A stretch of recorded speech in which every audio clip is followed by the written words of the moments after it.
My general position is a Luddite refusal to engage with AI-generated art. Until it fools you. Exactly. Right now, one of my 3 co-hosts is actually an AI-generated version, but I don't know which. I don't know which one. Nobody knows which one. I think that's the plot of Blade Runner. From New York Times Opinion, I'm Ross Douthat. I'm Michelle Cottle. I'm Lydia Polgreen. I'm Carlos Lozada.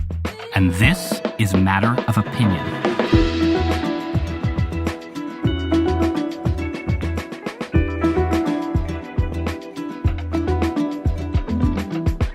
So it's a very special time of the year.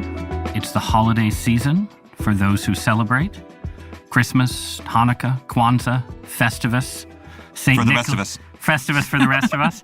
And it's also the last of our episodes for the year of our Lord 2023.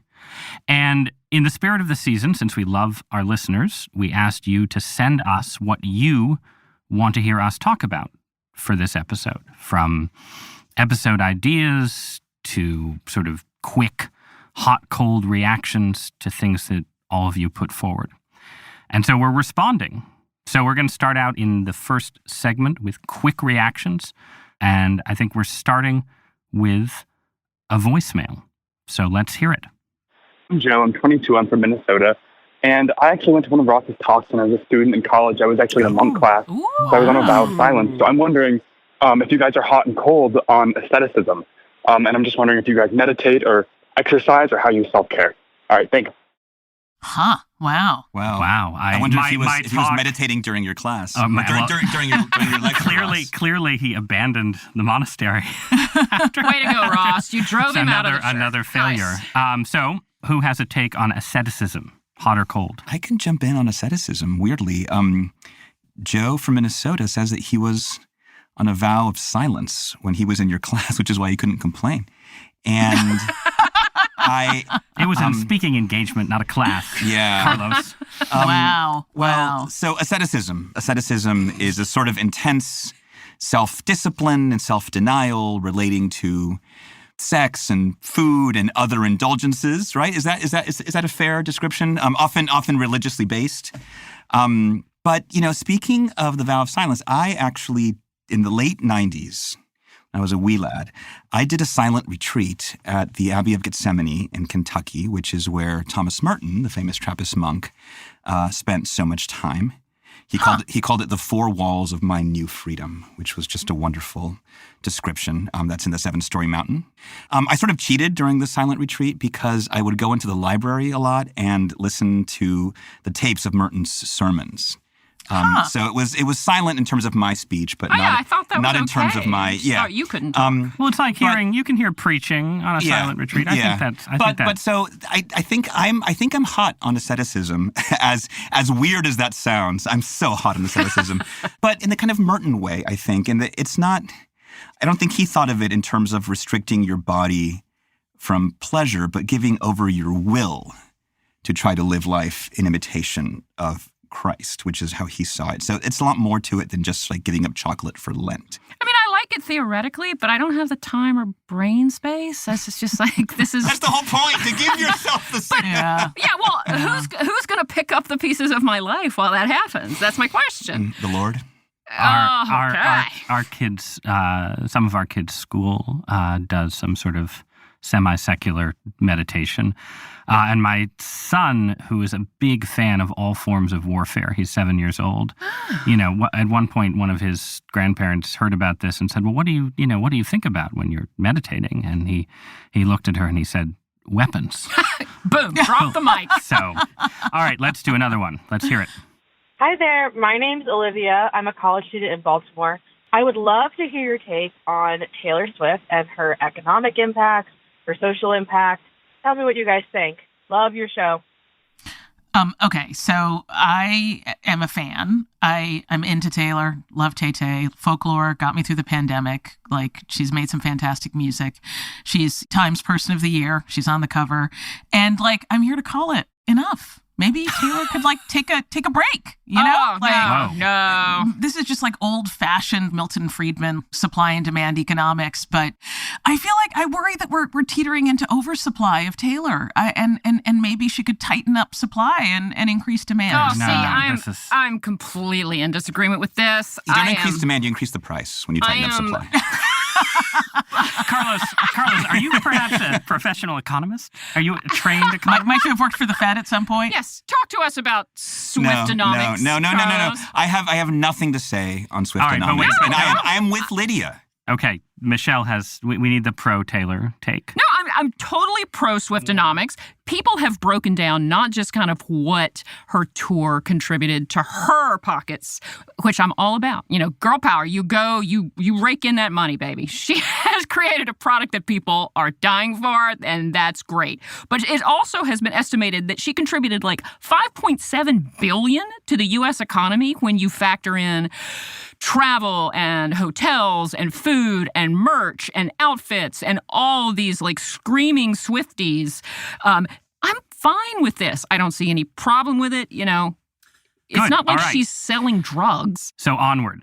This one is a reader email from Matt, and he is asking about the Las Vegas Sphere, the huge venue / it's not a dome. I mean, it's a sphere, right? Rising above the Strip. And he asks, is it a gaudy eyesore operated by a malignant businessman that is wasting insane amounts of energy and money?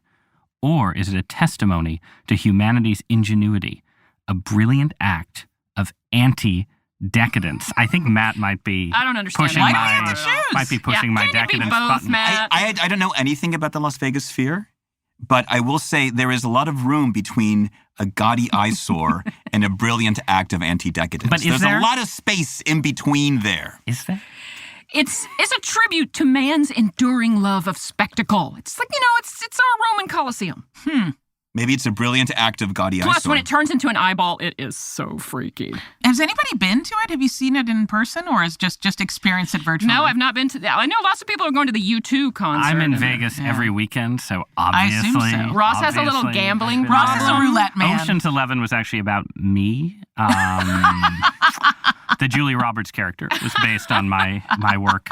I'm honestly torn. I mean, I think in general, under my definition of decadence, Las Vegas is inherently decadent. That no matter how awesome you make Vegas, this sort of simulation of great human landmarks dedicated to casino gambling, it can't escape decadence. But I will concede that if something in Vegas were to escape, it would be something as brazen and balls out absurd as the Sphere. It's at least not pretending to be something else. It's not a No, that's fake true. pyramid. That's true. It's or not a fake pyramid. No, it is yeah. a All right. really weird sphere. You're tipping me towards anti-decadence. Yeah. All right. Let's move on to our next, which is, I guess, a surprise from our producers Oh dear. that we're just going to play. Now I'm afraid. Terrifies me.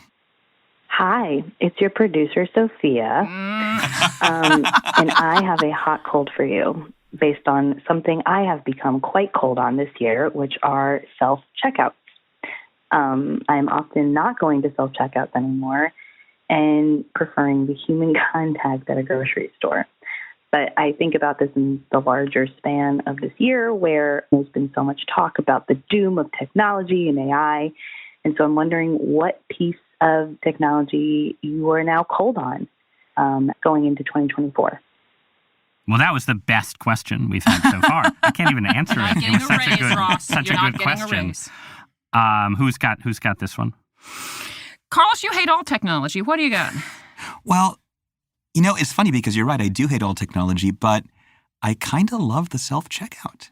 That's because you hate people even more. In the hierarchy of phobias. The worst technology is the human. I kind of love the self-checkout. I don't know how meaningful the human interaction is that I attain in the checkout line. So I am not anti-self-checkout. I am lukewarm on the self-checkout. Has anyone You're turned on a tepid. piece of tech? I mean, I've done a real 180 on social media. You love it now. I love it now. No. Like I recently left Twitter, and I think like maybe for the last time, although I'm against definitive declarations. You're cold on, yeah. I think this was the year that it really turned for me, and I was like, you know what, I'm peace out. I'm no longer doing this, and I'm on some of the other platforms, but in a much more desultory way. But I'm actually grateful for that. I'm glad that it doesn't give that dopamine hit in quite the same way. Taking back your brain. My terrible realization is that actually Elon Musk's algorithm works on me. The For You tab, where he just sort of delivers curated tweets to me about, collapsing fertility and Lord of the Rings, actually keeps me scrolling and more. I hate myself for it, but it's the reality. All right, let's do one more voicemail. Hi, everyone. This is Pete from Minneapolis, Minnesota. I'm calling to see if you are hot or cold on making statements. It seems that whenever there's a major event, most recently with Israel and Palestine, individuals and organizations are compelled to come out with a statement.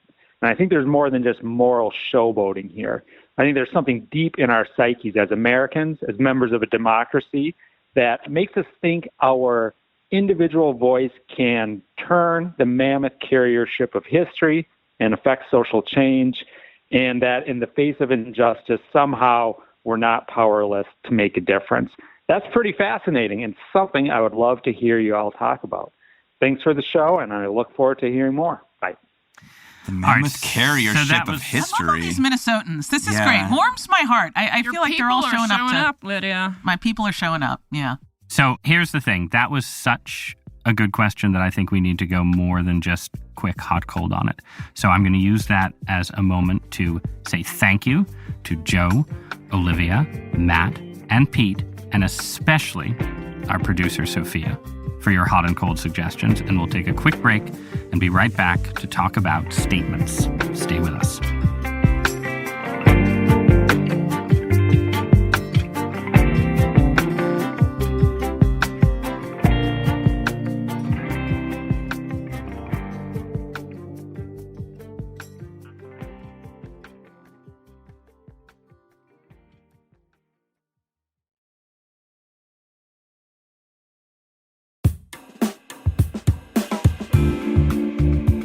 And we're back, and we'll try and answer some of your questions, both broad and even personal. But let's start with the last listener voicemail from before the break, which asked us about making statements, the pattern of every major American institution from Ivy League schools down to your local progressive daycare issuing, a statement after any event of national import. What do you guys think about this? I'm serious. Obviously, they can do this. I'm sure some of them feel compelled to do this, but you're just asking for a world of hurt. Do I really need to know if the guy who sells me my bagel, what side of the Israeli-Palestinian conflict he's on? Do I really need to know, going bigger, if the people who make my car, what their political positions are or how they come down on these? No, I don't. I just think that is going to land them often in the middle of a giant poop storm, and they're just asking for more trouble than it's worth. Well, I think what has happened to a lot of institutions is that there was this period basically from, you could say, the election of Donald Trump onward, when there was a set of political issues where the sort of center left and the further left, liberals and progressives, were very united. And so all of these institutions that were themselves mostly left of center felt really comfortable having a kind of corporate institutional opinion on what was happening in the world. And what we've seen lately with Israel and Palestine is that as soon as you get an issue that divides a lot of centrist liberals from a lot of progressives, these institutions have a big problem because everyone is mad at them for either making a statement or not making a statement or being too pro-Israel or too pro-Palestinian. And it seems like the answer is just to sort of beat a strategic retreat from this pattern of statement making. But once you've established the pattern, if you try and beat a retreat, it looks like you are, copping out and showing bias or favoritism or what have you. I mean, I'm I generally think that, like, stay in your lane, and of course we are all paid to write our opinions. So it's easy for us to be like, stay in your lane, because like, this is our lane. We write our opinions. We make statements, Wait, you guys are paid? And boy, we take a beating for it, though. But it's interesting, like when I was running a small podcast company with a mostly progressive staff during the George Floyd protests and all of that kind of stuff. And it wasn't so much a need to make public statements, because our parent company, Spotify, did most of that. And, the public statements were quite sort of anodyne and, doing things like turning the album covers black, things that were just gestures rather than actual action. But the way that I responded to it was like to actually just kind of like write letters to the staff about what I was thinking and feeling. And, it's funny, I've actually never thought about this, but I think that writing those letters to the staff was actually part of what convinced me that I wanted to be an opinion columnist. Because I enjoyed doing them, you know, and they were personal, and they were like, I know, it wasn't I feel your pain. It was like, here's how I'm thinking about these issues, So these weren't public statements, but it was just sort of me talking to a very, amped up and emotionally upset staff about a range of issues. And that to me felt like a normal and natural thing to do in a small institution. But these big institutions with their big public statements, no, thank you. What I will say about these statements is, setting aside editorial boards, for whom this obviously does not apply, institutional voices are usually less interesting than individual ones. And especially statements that are issued in the middle of very contentious political debates have a sameness to them that is kind of deadening. It's the same reason that I really don't like open letters. Open letters that have been written by sort of very prominent and talented writers almost always are the worst thing they will ever write. The least interesting kind of writing that will ever be produced is that appears in an open letter. So the kind of drab sameness of the statements and the, very unpersuasive low quality of the writing makes me in the anti-statement camp. I'd much rather hear individual pieces or individual expressions or individual statements than any of these institutional or collective ones. You object to the aesthetics. I would only the literary quality. I would only qualify that analysis by saying that there is a kind of perverse pleasure to be taken in reading the statements put out where it's clear the school has no idea what to say. And they're trying to use that kind of anodyne, predictable language, not to sort of make an anodyne point, but to make no point at all. And there is a kind of, Las Vegas sphere-like majesty that some of these statements achieve. All right. They're a brilliant act of Reach. anti-decadence. No, it's a brilliant it's a reach, anti-decadence. All right, let's dive into some more listener correspondence. So Todd wrote us an email to bring us down into the muck of presidential politics. My people, Todd. Todd asked, Vice President Kamala Harris was nowhere to be found in the episode we did where we designed imaginary presidential tickets. So why not Harris as part of anyone's dream matchup? Well, Todd, when you have a politician who is even less popular than the president that everybody is worried about in many polls, even Democrats are talking smack about her. She was a mediocre candidate in 2016, such that she dropped out pretty early. She has not dazzled as a VP, which admittedly is a hard job to dazzle in. It is worth a bucket of warm pee. It's usually not good to staff a dream ticket with those kind of stats. So, even if you think Kamala has done a better job than she's getting credit for, if you're staffing a dream ticket, she's not going to make the cut. I will follow up on Michelle here, and I think if none of us mentioned Kamala Harris, it's because none of us find her worthy of being on our dream ticket. But I read her 2019 memoir, The Truths We Hold, and there was this one thing she did that kind of bothered me a bit, and that has affected the way I view her. When presented with a difficult conundrum between two competing ideas. She's like, oh, that's just a false choice. She writes, it's a false choice to suggest that you have to be for the police or for police accountability. I'm for both. I'm not for American citizens and against immigrants or the other way around. I'm for both. She constantly brings up this idea of false choices. And of course, it sounds very sage and wise to call something a false choice, but politics is all about making difficult choices among competing priorities. And Harris seems to want to stay on both sides of difficult questions, which made me instinctively not trust her as a president or vice president. But there's an interesting way in which, what's downstream of what there, right? I remember when Barack Obama was sort of emerging on the national stage and sort of casting himself as, a new leader for a new generation.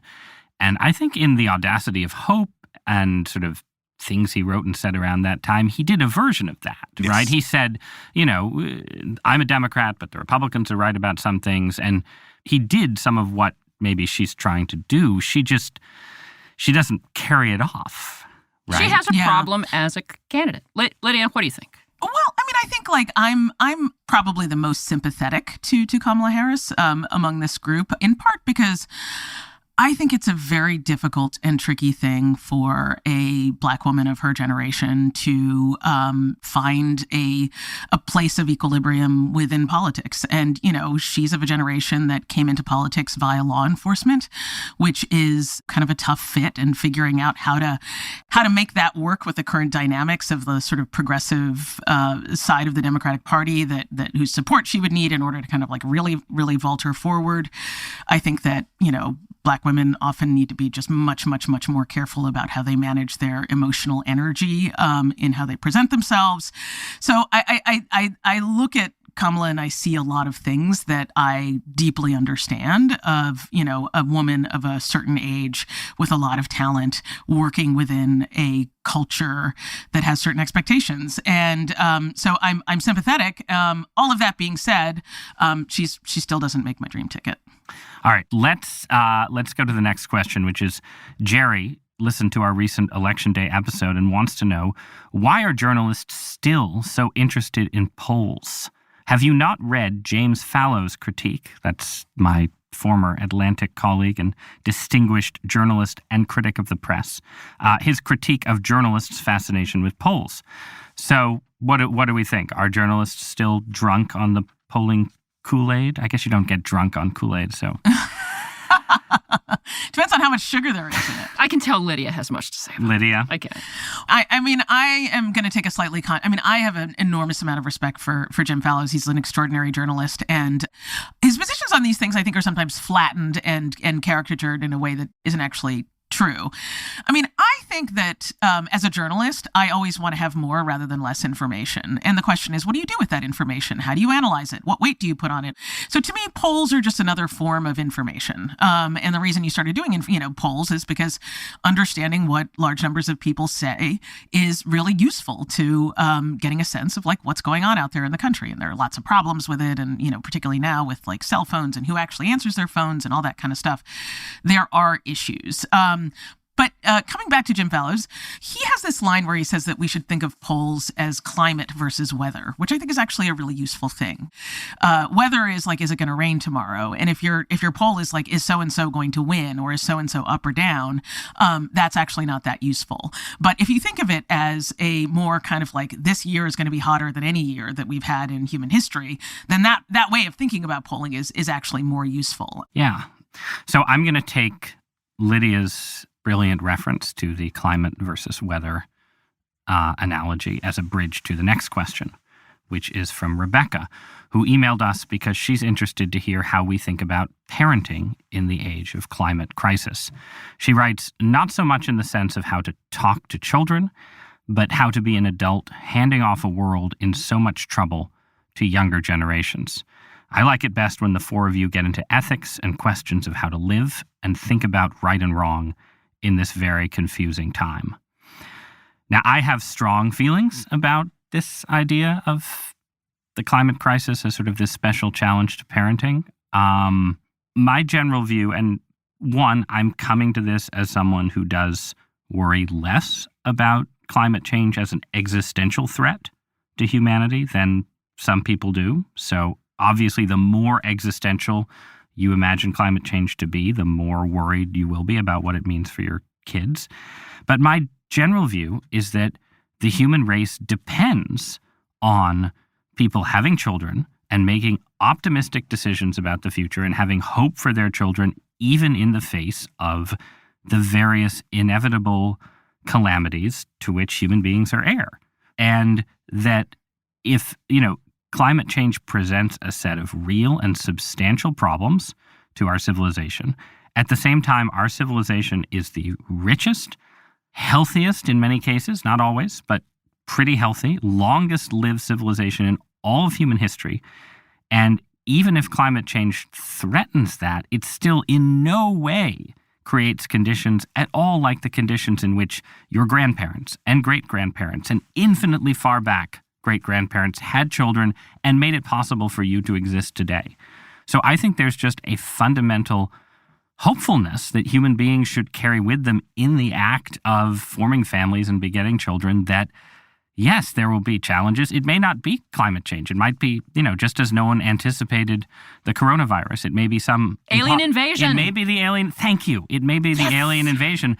But you have to assume that it is good for human life to continue even in the face of these challenges, and that your kids will be no worse off in facing these challenges than the generations upon generations of people who had kids and flourished and struggled and suffered in much more difficult circumstances, certainly than we in the United States are likely to face. That was beautiful, Ross. All right, let's go on to Leslie, who says, please, more book recommendations. Oh, God. I love the readers. I read The Transit of Venus after Lydia recommended it this summer. What an exquisite book. I would also like to know more about Carlos reading out loud to his kids. In my experience, as they age, they sometimes become less cooperative with reading aloud, but he seems to be reading with older kids, high school aged. Well, Carlos. I'll let you all deliver the recommendations. What? And I can give the specific answer to the specific I'm question calling BS. that was aimed at me. I want to hear your book recommendations. I do that all the time. This is just for you, Carlos. Care? When people say, like, what book should I read? What book do you like? Like, I don't know. I don't know you. Stop overthinking it and just I don't tell know, us but, what like, to what are do. you reading? It What are always you reading bothers me. now? I'm reading a book I'm very enjoying. It's called Fireweather Okay. by John Vaillant. I'm not trying to pronounce the last name. Vaillant. It was one of the New York Times top 10 books. Yes, it was. It was.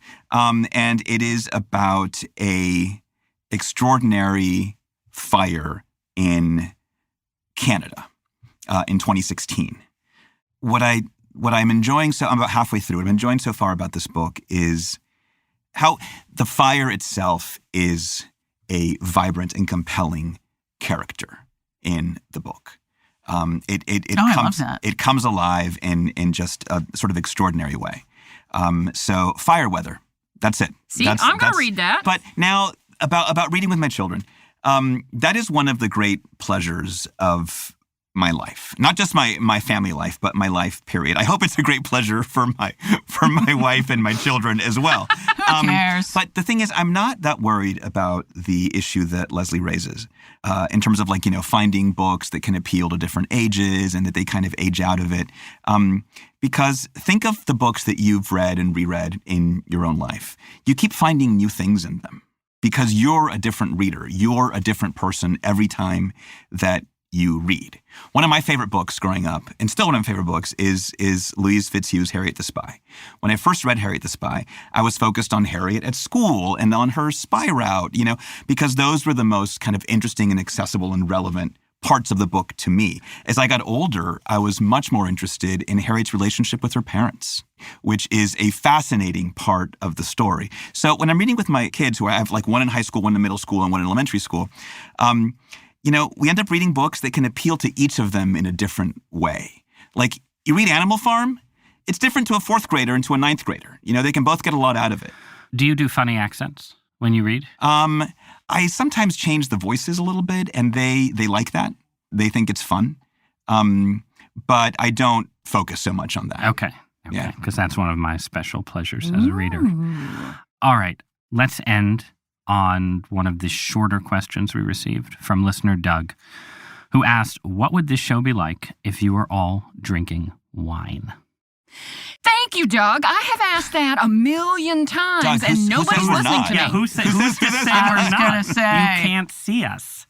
Yeah, I'm more of a martini person than a wine person, but I think that Ross would probably agree with me more if he was drinking. No, the truth is, I am my lack Lydia, of that's such a sneaky way of saying that deep down Ross Ross is a actually closet- subscribes to your Closet worldview. Well, progressive. that's the in vino veritas view, but the other view is that if you sort of altered my consciousness in some sneaky liquored way, him I up. would have some bad opinions.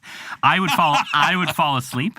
That's the sad truth. I would sing, and nobody wants that. Oh, I would sing. Oh, too. we'd all There'd sing. be a lot of singing. There'd be singing. There'd be some Taylor Swift being sung. Carlos? Does it have to be? Oh Don't my be God. a baby. We were both young when I first saw you. All right, let's leave it there. Singer's privilege. When we come back, we'll share what we would like to see stick around from this year into next. Hang in there.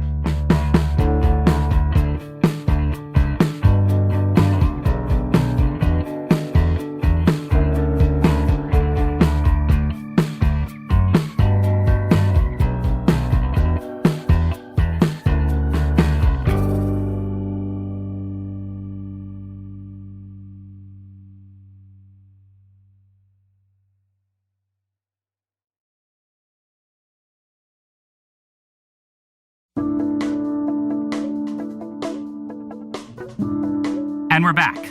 So since this is our final episode of the year, I thought we would just end by talking about what we want to take with us from 2023 into 2024. A thing or a feeling or an experience that will stick with you from the year that was, or the year that still is, but is vanishing as we speak. Anyone? Well, I am moving, as I've mentioned a few times on this podcast. My wife said to me the other night, I feel like our whole personality is that we're moving because we just talk about it constantly. But the thing that has actually been really wonderful in the move is the Buy Nothing group that I belong to on Facebook. We are downsizing from a big apartment to a smaller one. And so that's involved like trying to get rid of a lot of stuff. And it turns out it's really hard to give things away. But like, I love my Buy Nothing group. Like, I'll post something on there. I'll be like, hey, I have this backpack. It's a great backpack. And the ability to like give it to a person who will actually like use it and appreciate it, and to have that kind of human to human connection rather than just stuffing it in a bag and leaving it at the Goodwill Depot or something. I don't know. It's just been really great. So I want to take that energy of giving and sharing and perhaps consuming less with me into 2024. Well, I'll go next. My wife and I took our family of 4 children, 12 and under, to Europe this summer. We went to London and Amsterdam and Paris and back to London and to Stonehenge and to various manors and castles all the way up to Scotland. And, it was a wonderful time. And honestly, this is a very sort of dad thing to say, but it was one of the greatest logistical triumphs of my entire life. And I intend to carry Clark Griswold. I intend to carry that satisfaction with me into whatever trips await in 2024. Michelle? Okay, I'm going to get uncharacteristically mushy. So, without getting into too much detail, this was a year when my household had multiple kind of heart-stopping health scares and crises and multiple surgeries. And at every step of the way, no matter what I needed, I discovered that my friends were going to be there and they were going to step in, whether it was food or sitting in a waiting room or calling in the middle of the night or just letting me cry. They were going to be there for me. And at some point, I even told my husband, you always have these fantasies about, well, we're going to retire and we're going to move to, the south of France or this island or, the villages or whatever. And I'm like, honey, I don't think we can actually move away from this group of people that we've come to depend on so much and love so much. So it's completely cheesy to say you can't live without somebody, but my end of the year shout out for my friends is we would not have made it through this year without you. Oh, I love that. Wow, it's beautiful. Carlos, tough act to follow. You're gonna but go see move? us You better out be into moved. 2024. So I changed jobs about a year ago, and changing jobs is not always easy. You know, new colleagues, new rhythms, new expectations, self-imposed. And I discovered a couple of things. One, that the job of an opinion columnist, as sexy and exciting as it sounds, high profile, can be a little isolating. It's kind of you and your words and your thoughts. But one thing that was new to me this year, as cheesy as this sounds, was this podcast, was Matter of Opinion. And Matter of Opinion has given me a community that I did not expect to get when I came to the Times. I did not think I'd be doing audio. And, you know, working every week with the producers and the editors and the co-hosts has been a small, unexpected blessing for me. So I hope you're not crying. I hope if all of you, and as unnatural as the audio medium feels like for me, it's been a wonderful presence. Now, I hope to carry it forward in 2024. That kind of depends on our listeners. That's right. But Carlos, you know, Carlos's I imagine happiness is in your hands. Yes. So anyway, thank you to the listeners, but really to the team here that has given me this this wonderful new community in my new professional home. Group hug for Carlos. Group hug for all of us. Group hug. All right. That concludes our last episode of the year. Thank you to all the listeners who we heard from and all of those we didn't have time to hear from for sharing your thoughts and spending your time with us this year. We've loved getting to know you and each other, even Carlos. So thank you for coming along with us. And the best gift that you can give us is telling anyone in your life who you think might like this show. And leave a nice review wherever you follow Matter of Opinion too. We hope you have a happy holidays, a great end to your 2023, and we will see you back in this feed in January. Have a good one, everyone. Happy holidays, guys. Happy holidays. Amen.